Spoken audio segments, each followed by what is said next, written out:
Hey guys, Robert Carriere coming in. Sorry if the camera's a little bit shaky, it should stabilize, so I'm a little bit of lock line here. I am the exoskeleton pioneer. I am the inventor of the Shift Force exoskeleton. We are in our validation stages, so our prototypes are coming out quite smoothly, quite nice, and essentially they're ready to put on some people, ready for some test runs. If you want to bear with me for a few moments, I'm going to showcase to you guys how this technology works. Before I clip it in, actually I'm going to show it to you clipped in first, and then I'm going to show you a little bit how it works. Right now we only have one jib system on, okay? The kinetic resistance apparatus jib systems can pretty much lift anything under the sun, okay? This is just something I put together with a little bit of scraps just to show you guys I could do it. I am coming in from my garage, so I don't exactly have that 11 to 15 foot range to work with, but there you go. It's holding that weight for us, okay? Boom, okay? Take off your hand, still holding that weight for us, okay? That shift force ability is located in the kinetic resistance apparatus itself, and like I said, that's just one cord, okay? Our other units are covered, okay? We take two cords. In this particular case, I didn't put a carabiner on the back, okay? We can rig it to whatever it is you're lifting. I'm gonna put this one on the arm, okay? Well, on the hand specifically. The reason I'm putting it on the hand is because it's still breaking that tension load of the device. You can tether this to your hands, or you can tether it to the tool or object that you're lifting. It's actually pretty amazing, okay? Pretty amazing technology. Look at that, I'm not lifting anything at all. Anything at all. Whatever that weight load variance is, let's say that mop head gets a little bit heavy. Not sure if it's more of a spreader or a mop. And that concrete mop might take on some in the bristles, okay? Or whatever it is you're applying might get stuck or adhered to the tool.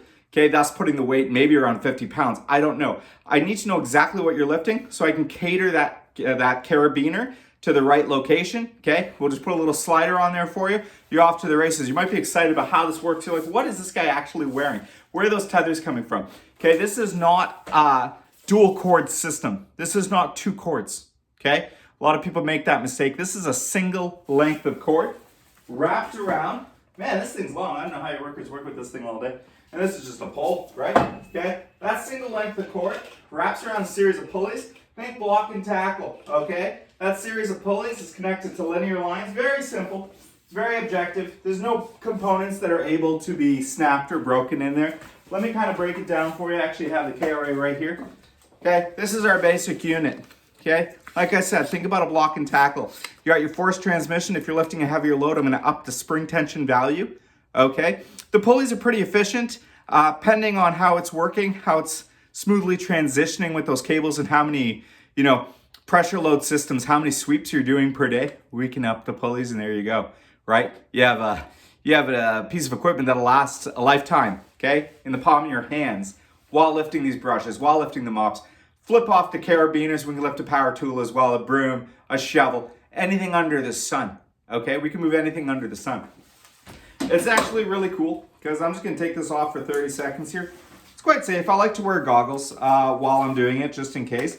But in terms of what we're doing for you guys, we're going to add that little bit of extension so there won't be any snapback on that tool itself, okay? Because that extension will allow you to hold, okay? If we put an extension, okay, that'll allow you to hold that longer tool while still getting that shift variant at the same time. But, okay, if you're looking to not tether to the object, okay, very simple, very cool, right here.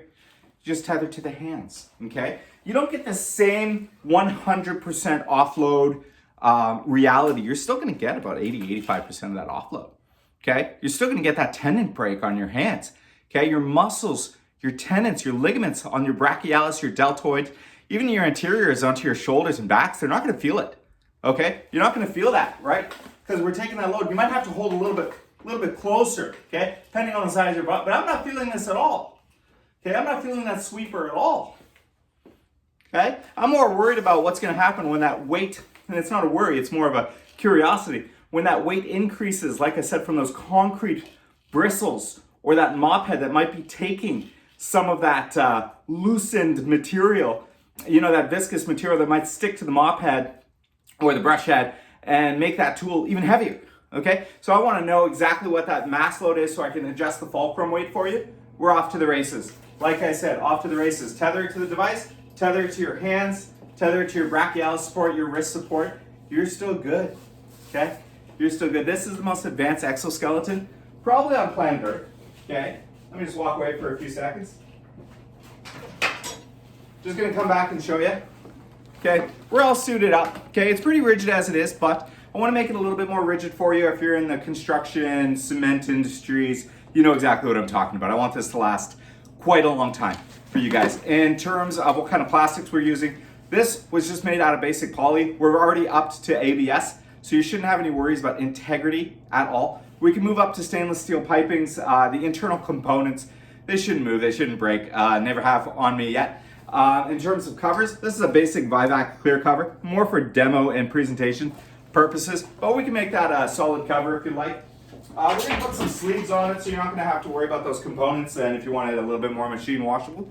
And like I said, it's a validation unit, first of its kind. You'll never see another exoskeleton like this out there that's able to move on the dynamics of the human body. It was designed as a fitness and space exoskeleton, okay? So this exoskeleton was essentially designed to make us stronger, okay? A lot of people might say exoskeletons, you know, they're gonna make us weak. Yeah, some of them might, but I also don't recommend you put a particularly weakish individual in this, okay? I recommend you put a tradesman in this who knows how to do their job, so I can just help release those ligaments, help create a more systematic, unified approach cognitively and physically while they're doing their lift. My father's a plastic manufacturer, so this comes easy to us with the manufacturing.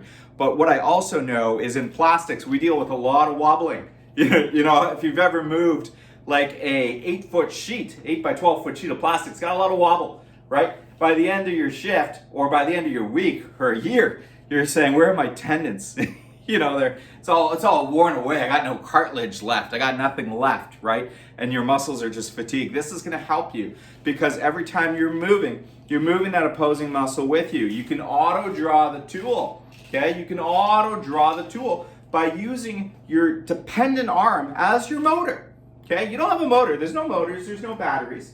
It's absolutely fantastic. Your motion and your movements are essentially the active proportion, okay? The active component of this unit, right? So it's a fully passive exoskeleton that's powered by the opposing arm, okay? And it's very simple. As long as you listen to yourself cognitively while you're making that lift, you're golden, okay? Tether this to the object. I want to know if it's 10 feet, 11 feet, 12 feet, want to know how much pounds. I'll get that fulcrum point measured out. I'll get you the right cords in here. I'll get it covered. We're off to the races, my friend.